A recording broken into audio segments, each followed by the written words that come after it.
Dominion. What is that? Well, dominion is able to accept, have abundance, have compassion, have dignity in your own world. That's dominion. You don't need to control anybody when you have all those things in you and at your fingertips. If not, we have a tendency to dominate. We want to control our space. We want to control who comes into it. And I'm not talking about healthy boundaries. I'm talking about we want to control other things that our people are doing around us. That is one, being dominant and dominating, so we feel safe. Dominion is feeling safe where you are in your space. Is dominion similar to acceptance? You need to have acceptance to have dominion. And if you lack dominion, then you're going to be dominated. Let's say, for instance, if I feel I have lots of dominion, then I don't need to dominate anybody. I can choose who I want to come into my life or go out of my life or whatever way, and I'll accept all of that.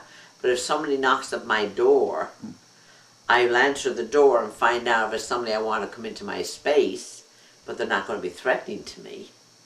I don't need to dominate where they sit or what they do. I might ask them to come in and say, take a seat wherever you're comfortable. With relationships, apparently dominion and dominance seem to be a part of most relationships. Well, that's a power battle. It's a power battle between two people, who's going to be the dominant and who's not. Is that healthy? No. It needs to be a conversation and a compromise. To have a good relationship, you have to have acceptance, for one thing, of each other, and knowing what your gifts are and what your limitations are. It's like not going into the old roles of what a man should do or a woman should do. It really is, the dominions would be about, if you're better at cooking than I am, by all means cook. If I'm a better person at laundry, I'll do the laundry, you do the cooking. Whatever talents we bring to the relationship, then it becomes a conversation.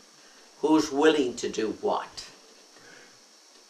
In your professional opinion, when people come to you with relationship problems, does it center around dominion versus dominance, or is... No, usually people that come with relationship problems, there's a core issue in them from oftentimes from early childhood absolute decisions, or past life absolute decisions, or teenagers where they make absolute decisions. But they could bring in dominant behavior. Absolutely.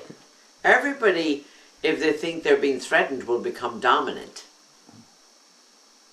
rather than live in a place of dominion. If we grow enough and get to the dominion, there is no threat to us, so therefore we don't bring any of that energy towards us. What would you advise someone who was in a relationship that was, they felt threatened by their partner being dominant and lacking dominion? That's a relationship problem. Again, that's a conversation two people have to have. You have to be able to stand in your own personal power to be able to tell somebody that in a way that they can understand it. And again, you have to look at, are you learning to stand in your own personal power? Are you learning dominion? Otherwise, why would you bring a dominant person that needs to control everything into your life? People make bad choices. Out of emotional distress. They usually do. But there's usually some lesson in there too that they need to learn. So you're saying that that's people come to us to teach us lessons about ourselves. We bring people towards us to teach us about ourselves. Relationships are always about ourselves until we learn how to live peacefully or in a dominion way with somebody else.